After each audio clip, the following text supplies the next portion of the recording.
Assalamu alaikum wa rahmatullahi wa barakatuh. You're welcome to Cover Up, the show designed to demystify the personality of the Muslim woman, giving her a voice and celebrating her. I'm Rahmat Wasim. Today we're having a very interesting conversation with another interesting person. Our guest completed both her primary and junior secondary education at Adenta Community School. She pursued diploma in public administration from the University of Ghana after completing her secondary senior high education with Infansiman Girls. She obtained her Bachelor of Science in Marketing from here. Okay. I read a little about you to our viewers out there, but they will still want to know a few more things about you. Tell us about yourself. Who is Hananah? Okay, as you have already said, I'm Hananah Ibrahim. I'm a mother of 2, and I'm a little above 30.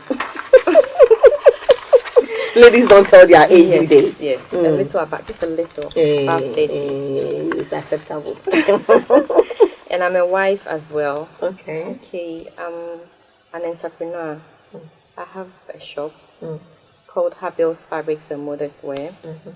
I'm the CEO of that shop. I'm a nice person. My hobbies are watching movies and listening to music. I love music a lot. What kind of music? All kind of music. All kind of I don't music. have any genre. All kind. Any kind. Any so long as it's nice to listen to. Yes, I'm a rhythm person. Oh, okay. I like the lyrics too, but I think I'm more of a rhythm person. So I just love music. How has the journey been like? Secondary school, growing up, any interesting things to share? Yeah. When you mentioned secondary school, I smiled, because I really enjoyed my secondary schooling. I mean, like junior high or senior? Senior high. Oh, okay. Senior high. Infantiman Girls Secondary School. Moga. Yes. You guys are very strong. Very, very.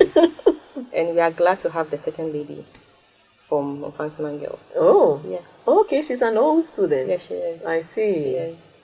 So Infantiman, I had my secondary school at Infantiman Girls, and I loved every bit of it. It was a girls' school, so we're more relaxed. We are free to do whatever, and it was interesting. And being a Muslim, at that time, our headmistress was Mrs. Coffee. Okay. May her soul rest in peace. She's passed on now. She was the head, but she had, considerations for the Muslim people there. For instance, so you could practice your practice with so far as it doesn't, affect maybe school regulations or something. Okay, you can do it. Oh, okay. So for instance, during Ramadan, they used to get our food for us, at 6. So you could still practice your faith whilst we used to have on Sunday mornings, we used to meet and then discuss about Islam and all of that. Yeah. That's very good. So you could, because most parents have the fear that if you send, especially the girl child to schools other than Muslim schools, they wouldn't have the opportunity of practicing their faith. But you didn't have during that. My time at Infantiman, we didn't have that challenge. Oh, didn't have that challenge. There were many more Muslims. A lot of them. You mentioned the second lady is even a testimony to that. So it was fun. I really enjoyed my secondary education. Growing up, what was your all-time ambition? What did you dream of becoming? To be very honest, I don't really have I didn't have any particular ambition at the time. I just think all I wanted to do was to be the best in whatever I decide to do. Yeah. But like in school, did you have any particular interest in certain subjects or anything? Yeah, okay, in secondary school, I used to do government as my elective subject, and I loved that a lot. Okay. It was one of the subjects that I really liked. What was about the government? I don't know, I just loved everything about Okay. it. The things we used to talk about. Oh, okay. The subjects, politics, and the discussions and all that.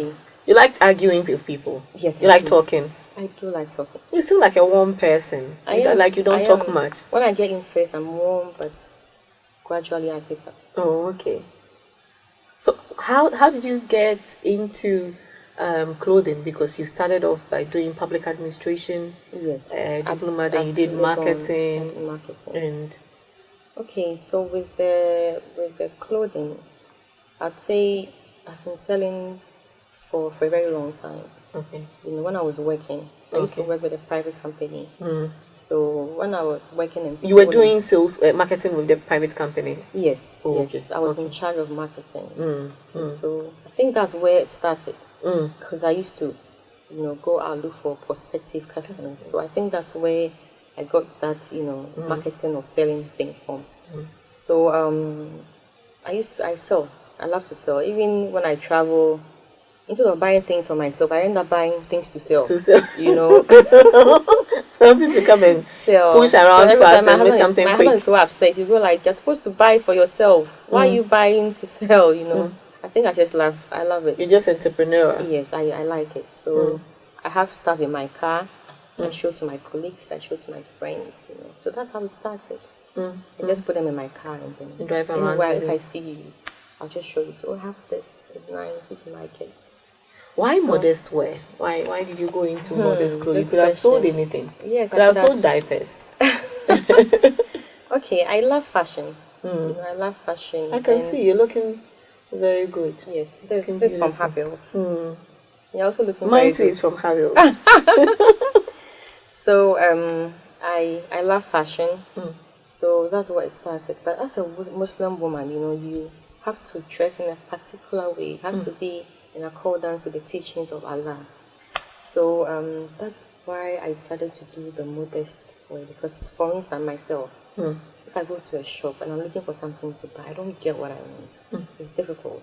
You understand? Is it that you get it all black? Black, I don't really get what I want. Because I love colors. I want colors. I don't get what I want. So I decided to. Initially, it was for myself.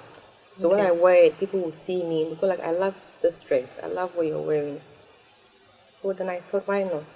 Realize that there was a market out there that also have similar problems and you can solve it.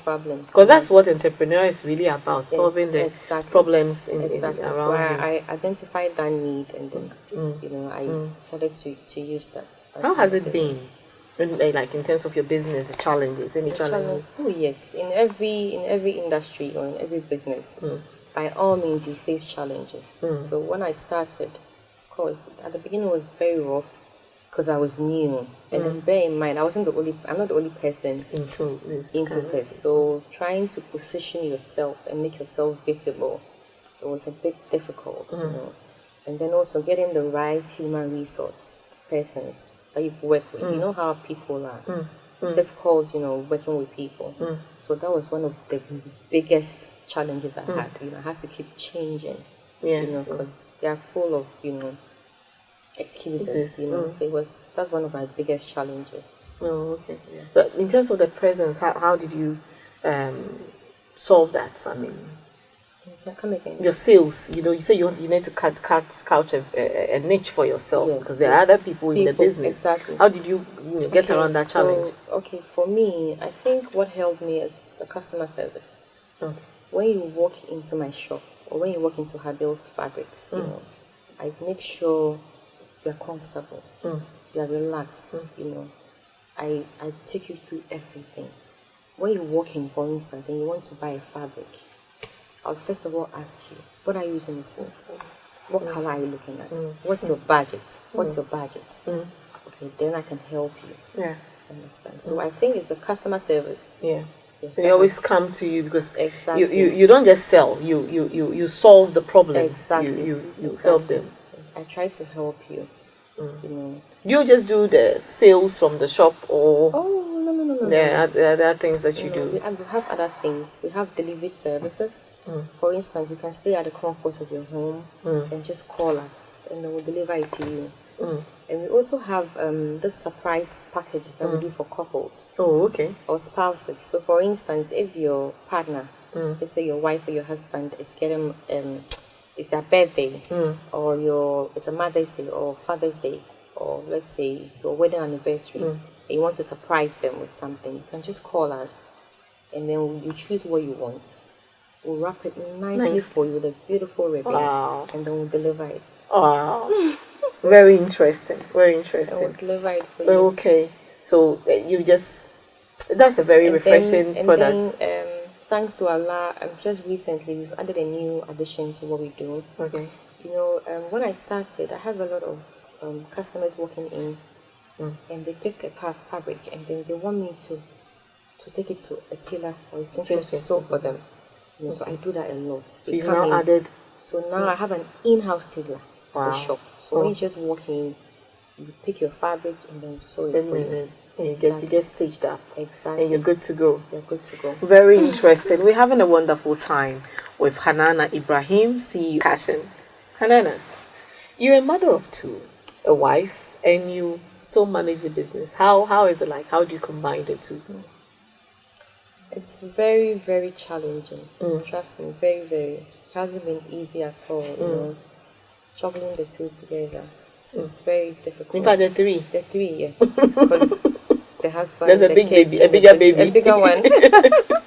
So it hasn't been easy at all. But I would say that if you have a spouse that understands what you're doing and supports you, it makes it a bit easier. Yeah. So for me, my husband supports me and he helps. So it's a bit easier for me, even though it's not that easy because it's still difficult. At least it makes it better. Better. Yeah, it's good that too. It's also refreshing because we have these stereotypes, stereotypical, mindset that Muslim men don't support their wives and then they are not free to take their decisions and follow their passion. So it's always refreshing to see it like that. So, Mr. Ibrahim, we are grateful. Thank you so much. If you're watching us on Cover Up, thank you, and continue to be an inspiration to other men to help their wives to grow. That's interesting. How did you meet your husband? My husband? Your supportive partner. Where did you meet? Because a young girl wants to be like you, and bump into a very supportive husband. Okay. For my husband, I actually met him through work, where I was working. So you started as friends? As customer. He was my customer. Oh, okay. He was my customer. So that's how we started. Then from there, we became friends. And then from there, we went on and on. And now you're married? Now we're married. Happily married with 2 kids. Yes. So a we girl married and for 7 years. Oh, mashallah. May Allah bless the union and continue to bring success into it. So, Hananah, what inspires you? How do you keep yourself going? You mentioned that not only do you sell the clothes and the fabrics, you do these packages and surprises for couples. You've added sewing also to it. What drives you to do that? First of all, I would say life. Waking up to see the next day inspires me a lot. It does. And an opportunity to embrace the challenges and move on. Exactly. Because it's not everybody who wakes up to see the next day. So that alone inspires me, and I give thanks to Allah for that. Secondly, I'll say my customers. The kind of feedback I get from them, be it positive or negative, it inspires me in a way. If it's positive, I'm happy because I know that I'm doing something right. And if it's negative, I like it because it will help me to improve. Better, I mean, probably they've highlighted your weakness for you to work on. Yes, and then I'll build upon that and be better. And then lastly, I'll say my children. They do. I like the way your face just beams. My children. My children. They inspire me a lot. Just looking at them gives me so much inspiration. I feel like I need to do more. Build a legacy, leave a name for them, make them proud all the time. Especially the girl. She inspires me a lot. A lot. What's her name? Nadine. Nadine. Beautiful name. How do you see success? To you, what does success mean? Okay, for me, I would say that success is when you're able to accomplish or achieve whatever your goals are. Okay, but on the other hand, it is also having enough resources and time to impact lives, as many lives as possible. So for me, that's the most important thing. Being successful is a different thing, but then how you use the success, impacting lives, and that's what the Quran talks about. It's interesting you just mentioned the Quran. So your definition of success includes something about faith. Exactly. So to you, being successful also means that you need to be religious. Exactly. Yeah, sure. Because without Allah, it's by Allah's grace. We're just human beings, So it's by Allah's grace. So without Allah, you can't. I mean, you can't make it. We shouldn't think that if you are doing good or you are succeeding, it's because of yourself. No. For me, I think it's by the grace of Allah. So for me, I think that with success, it's Allah is part of it. There's a God factor to it. Exactly. What are some of the keys for you personally? What are the keys to success? What do you consider that the things that when you follow religiously, you attain your definition of success, having time and resources, and being able to use these resources to impact the lives of others around you? Okay, for me, the first and foremost is, always remembering your creator. And you always have to remember your creator, and then you prayerful, and then you obey the commandments. Okay, that's the first and foremost thing. And then secondly, you just have to be determined and be focused. Yes, you have to be focused in whatever you're doing, and then you have to be determined as well. And then when you fail, don't just give up. When you fail, don't give up. Keep trying. To be resilient enough to come back. Exactly. Keep trying, and then you'll get there. Inshallah. You understand? You have to be focused, and then you learn from your mistakes as well. You have to learn from your mistakes. Yes. So I can get back better. Exactly. Some people don't like to be told what their mistakes are, but for me, I think it helps. It helps one to be successful, because when you are able to identify, and when you get to know what the mistakes are, you can correct them and even build upon them. So you should be someone who is able to listen to critique. Exactly. And work on them. Some people don't want to listen to, but for me, I love to do that, because it helps me to get better. Yeah, because it's a good feedback, because you're working for people. You're in the midst of others, so you don't see what you're doing. And then also we are different people. Exactly. So for instance, if something is working for you, it doesn't mean work for the other person. So it's good you listen. So based on the feedback, then you know that whatever you are churning out, people are seeing it. So just to go through it, there's a God factor. You should believe in God, and not just believe, follow the rules laid down by Allah. Then also you should be determined. You should be focused. You should be resilient enough to always learn from your mistakes. Come back, no matter how many times you fail. Just keep coming back. Because as you fail and you come back, you are learning. Yes, you are learning, so you get better. This is not like I just bring in mind, because I quite remember when we were having discussions offset. You mentioned something about you going into business and it not being successful initially. Initially, I had a lot of challenges initially. So these are some of the things that you followed, like coming back. Yeah. The whole business. But what happened to the business? I didn't really spend much time. I just thought I could set up a business and then it will run by itself. Exactly. So that was the reason. So I just left everything in the hands of the people I employed. And yes, everything just went down the drain. Exactly. But you bounced back. I bounced back. I realized I had to be part of it. It made you learn. Yes. That's what you meant by don't give up. Learn from your mistakes. Learn from your weaknesses. Some people will just say, "Okay, I tried, it didn't work, so I'll give up. Let me do something else." But for me, I just learned from the mistakes, and then I worked on them. And came back. That's a very good food for thought. God, determination, focus. Don't give up. Mistakes.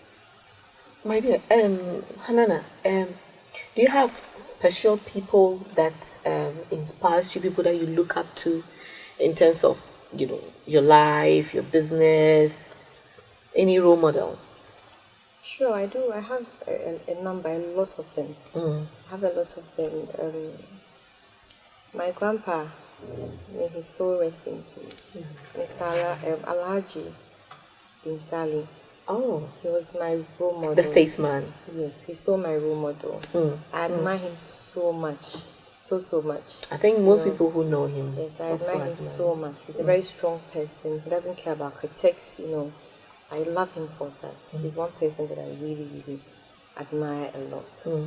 And then, let's say when it comes to the public, for now, I would say I admire the second lady a lot, Samira Baumia. I think she's young, but at the same time very strong and powerful. I'm sure you love her sense of clothing as I well. do. I do. I think she's a very strong woman, She tries to appear modestly. And exactly. And she's very strong and, powerful. And then lastly, I would say my dad. My dad inspires Daddy's girl. Yes, I'm daddy's girl. Everybody knows that.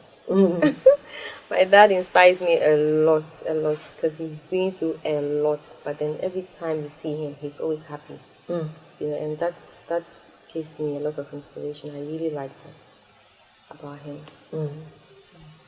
Any final words? My final words would be that in whatever you do in life, try to put Allah first. And then stay focused, be determined, and never give up on whatever you are doing. And inshallah, Allah will make it happen for you. Inshallah, Allah will make it happen for you. Stay focused, have Him in your life, and be determined. Don't give up, as she says. No matter the failure, keep bouncing back.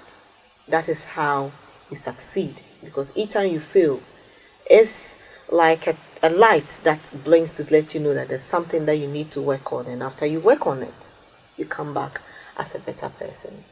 Madam Hananah Ibrahim, CEO, Habil's Fabric, and Modest Wear. Thank you so much for being on Cover Up, and thank you for making me look good. Having me on Cover Up. Thank you so much. I hope you like your dress. I do. Am I not looking nice? You are.